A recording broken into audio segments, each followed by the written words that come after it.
U organizaciji Udruge biofila Hrvatske i portala za gastronomiju Gric Gric održana je radionica Jestivo cvijeće i mikrobilje.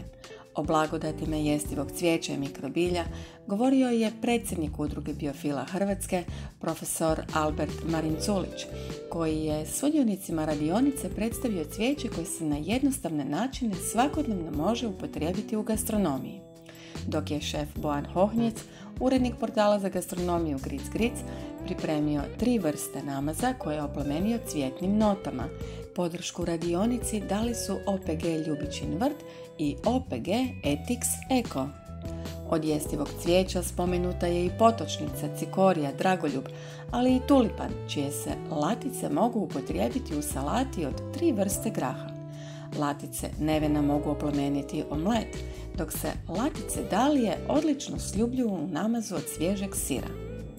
Na radionici su predstavljene gastro zvijezde od kraljice cvijeća ruže pa sve do tulipana, jaglaca, maslačka i nevena. Svijet jestivog cvijeća i mikrobilja oduševio je posjetitelje radionice.